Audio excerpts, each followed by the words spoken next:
हम जानते हैं कि डीएनए विरासती मादा है।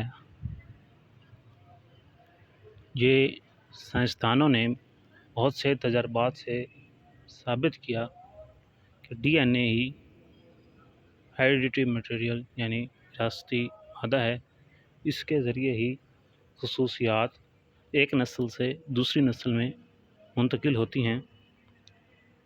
सबसे पहले जो एक्सपेरिमेंट्स हैं वो फ्रेडरिक ग्रिफ्थ के हैं।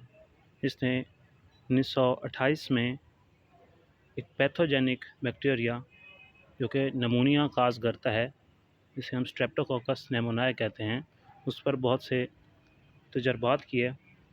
स्ट्रेप्टोकोकस नेमोनाई बैक्टीरिया के दो फॉर्म्स हैं, एक नॉर्मल फॉर्म या एस फॉर्म जो कि स्मूथ कॉलोनीज़ बनाती है, इस वजह से इसे हम एस फॉर्म कहते हैं, और ये वायरोलेंट हैं यानी ये बीमारी काज करते हैं। जबकि दूसरी म्यूटेंट या आर फॉर्म है, जिसे हम रफ फॉर्म भी कह सकते हैं। इनके पास प्रोटीन कोट तैयार करने वाले एंजाइम की कमी होती है, जिसकी वजह से ये कोटलेस बैक्टीरिया होते हैं। इनकी कॉलोनीज़ रफ़ होती हैं, इस वजह से इन्हें आर फॉर्म कहते हैं, और ये नॉन वायरोलेंट हैं यानी ये बीमारी काज नहीं करते। ग्रिफ्थ ने सबसे पहले एक माइस लिया और उसे एक स्ट्रेप्टोकोकस नेमोनाई बैक्टीरिया की वायरोलेंट फॉर्म उसके अंदर इंजेक्शन के ज़रिए इंजेक्ट कर दी, और वो चूहा मर गया। फिर उसने उसी तरह के एक चूहे के अंदर स्ट्रेप्टोकोकस नेमोनाई बैक्टीरिया की और फॉर्म, इसके अंदर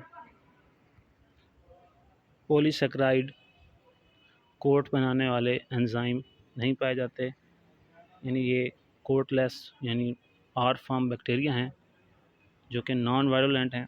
जब ग्रिफ्थ ने ये नॉन वायरोलेंट स्ट्रेन आर फॉर्म माइस के अंदर इंजेक्शन के ज़रिए उसने इनके अंदर दाखिल किया, तो चूहा सरवाइव कर गया, बिल्कुल हेल्थी रहा, उसे कोई डिजीज़ नहीं हुई। ग्रिफ्थ ये जानना चाहता था कि आया कि पॉलीसेकेराइड कोट बज़ाते ख़ुद कोई टॉक्सिक इफ़ेक्ट रखता है, तो उसने इस एक्सपेरिमेंट को एक बार फिर से दोहराया। अब उसने जो एस स्ट्रेन थी जो कि वायरोलेंट बैक्टीरिया थे, उनको उसने हीट दी, उनको हीट किल किया, और फिर उसको हीट किल्ड बैक्टीरिया को माइस के अंदर इंजेक्ट किया, तो माइस सेहतमंद रहे, उन्हें कोई बीमारी ना हुई। तो इसका मतलब ये था कि जो पॉलीसेकेराइड कोट है बज़ाते ख़ुद उसके कोई टॉक्सिक इफ़ेक्ट नहीं होते। अब उसने दोबारा से इस एक्सपेरिमेंट को दोहराया। अब उसने डेड एस बैक्टीरिया जो कि उसने हीट किल्ड एस बैक्टीरिया तैयार किए थे उनको लिया, और आर बैक्टीरिया जो कि नॉन वायरोलेंट थे उसकी लाइव फॉर्म को ज़िंदा हालत में इन दोनों का एक मिक्सचर लिया और उसे बैक्टीरिया के अंदर इंजेक्ट कर दिया। अब उसने ये मुशाहिदा किया कि जो माइस था वो डेड हो गया। उस मुर्दा माइस से उसने ब्लड निकाला, और फिर उसके ब्लड के अंदर उसने एस फॉर्म बैक्टीरिया देखे। तो इससे उसने ये नतीजा निकाला कि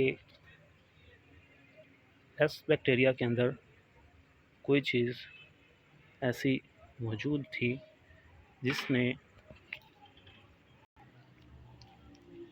जिसने नॉन वायरोलेंट आर बैक्टीरिया को वायरोलेंट एस बैक्टीरिया के अंदर तब्दील कर दिया। तो इस फिनोमिना को ग्रिफ़िथ ने ट्रांसफॉर्मेशन प्रिंसिपल का नाम दिया। ट्रांसफॉर्मेशन का मतलब ये है कि जेनेटिक मटेरियल एक सेल से दूसरे सेल में मुंतकिल हो जाता है और उसके जेनेटिक मेकअप को तब्दील कर देता है। अब हम एक क्विक सा रिव्यू ले लेते हैं कि पहले उसने माइस के अंदर नॉन वायलेंट बैक्टीरिया को जब दाखिल किया तो माइस हेल्दी रहा। फिर जब उसने वायलेंट को माइस के अंदर इंजेक्ट किया, वायलेंट बैक्टीरिया को जब माइस में इंजेक्ट किया तो माइस मर गया। फिर उसने heat killed violent S type bacteria को माइस में इंजेक्ट किया तो माइस हेल्दी रहा। और जब उसने live rough non violent bacteria और heat killed smooth violent bacteria का मिक्सचर तैयार किया और उसे माइस के अंदर इंजेक्ट किया तो माइस मर गया।